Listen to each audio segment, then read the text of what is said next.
Assalamualaikum warahmatullahi wabarakatuh.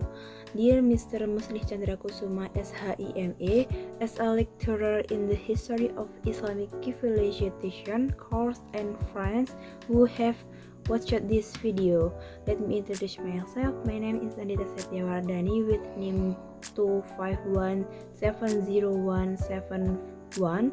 I made this video to fulfill the assignment for the Fatimid Dynasty course. Baik, untuk materi yang pertama kita akan membahas tentang bagaimana sejarah berdirinya dinasti Fatimiyah. Jadi dinasti Fatimiyah ini adalah salah satu kerajaan Islam yang menganut Syiah Ismailiyah. Dinasti ini didirikan oleh Ubaidillah Al-Mahdi pada tahun 909 Masehi di Afrika Utara, tepatnya di kota Tunisia. Dinasti Fatimiyah ini muncul karena adanya persaingan politik dan perbedaan pandangan dengan dinasti yang sebelumnya, yaitu dengan dinasti Abbasiyah, yang saat itu menguasai dunia Islam di kota Baghdad. Pendiri dinasti Fatimiyah ini mengklaim bahwa dinasti Fatimiyah ini merupakan keturunan dari putri Nabi Muhammad, yaitu Fatimah Az-Zahra dan Ali bin Abi Thalib, sehingga mereka merasa memiliki hak untuk memimpin umat Islam. Berkat dakwah yang terorganisir dan dukungan masyarakat Afrika Utara pada saat itu, dinasti Fatimiyah berhasil berkembang dan menjadi salah satu kekuatan besar di dunia Islam pada saat itu. Selanjutnya yaitu kontribusi dinasti Fatimiyah dalam peradaban Islam. Yang pertama ada bidang ekonomi dan perdagangan. Pada masa dinasti Fatimiyah, Mesir berkembang menjadi salah satu pusat perdagangan terbesar di dunia. Letak Mesir yang strategis membuat para pedagang dari Asia, Afrika, dan Eropa melakukan aktivitas perdagangan di wilayah tersebut.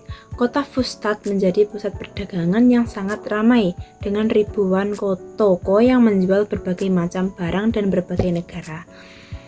Selain perdagangan, sektor pertanian juga mengalami kemajuan. Pemerintah memanfaatkan Sungai Nil sebagai sumber utama irigasi untuk mengairi lahan pertanian. Mereka membangun tanggul dan mengatur waktu tanam sesuai musim sehingga hasil pertanian meningkat sesuai musim. Berbagai tanaman seperti gandum, kapas, padi, tebu, anggur, dan jeruk berhasil dibudidayakan dengan baik. Kemajuan ekonomi ini membuat masyarakat Mesir pada saat itu hidup lebih makmur. Selanjutnya yaitu di bidang pendidikan dan ilmu pengetahuan. Salah satu warisan terbesar dinasti Fatimiyah adalah berdirinya Masjid Al-Azhar yang berkembang menjadi Universitas Al-Azhar. Lembaga ini menjadi pusat pembelajaran agama Islam, bahasa Arab, filsafat, astronomi, kedokteran, dan berbagai ilmu lainnya. Hingga sekarang Al-Azhar masih menjadi salah satu universitas Islam paling berpengaruh di dunia.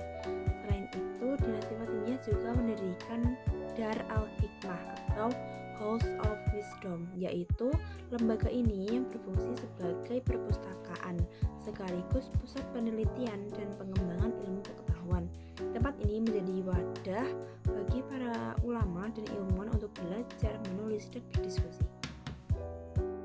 Selanjutnya yaitu kemajuan di bidang seni dan arsitektur. Dinasti Fatimiyah juga terkenal dengan kemajuan di bidang seni dan arsitektur.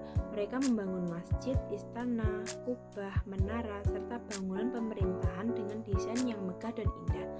Pada masa Khalifah Al-Aziz, istana kerajaan bahkan mampu menampung sekitar 30.000 tamu, menunjukkan bahwa kemegahan kerajaan tersebut.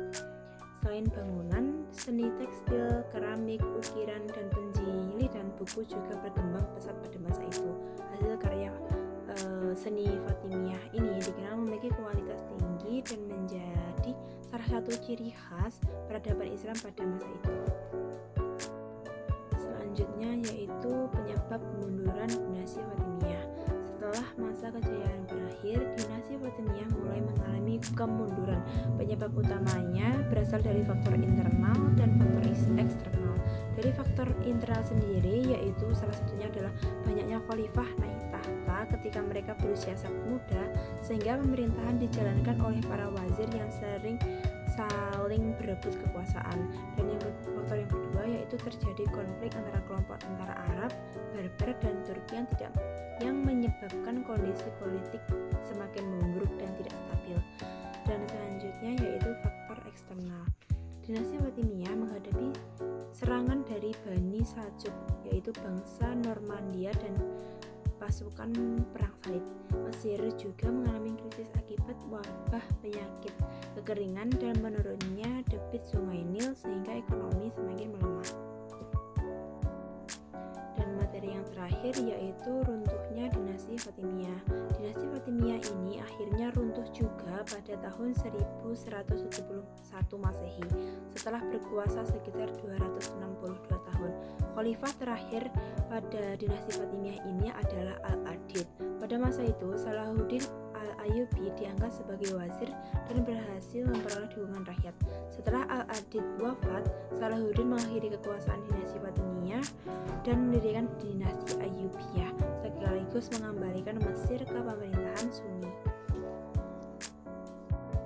Jadi kesimpulan pada materi dinasti Fatimiyah ini adalah dinasti Fatimiyah ini merupakan salah satu dinasti penting dalam sejarah Islam karena dinasti ini berhasil menjadikan Mesir sebagai pusat perdagangan, ilmu pengetahuan, dan seni arsitektur. Warisan terbesarnya pada masa dinasti Fatimiyah ini adalah Universitas Al-Azhar yang hingga saat ini masih menjadi pusat pendidikan Islam yang terkemuka. Meskipun mencapai masa kejayaan yang gemilang, dinasti ini akhirnya runtuh akibat lemahnya kepemimpinan, konflik internal, krisis ekonomi, serta serangan dari kekuatan luar. Kisah dinasti Fatimiyah ini menunjukkan bahwa kemajuan suatu peradaban tidak hanya bergantung pada kekuatan ekonomi dan militer, tetapi juga ada stabilitas politik dan kepemimpinan yang baik. Maybe that's enough for me to say. Wassalamualaikum warahmatullahi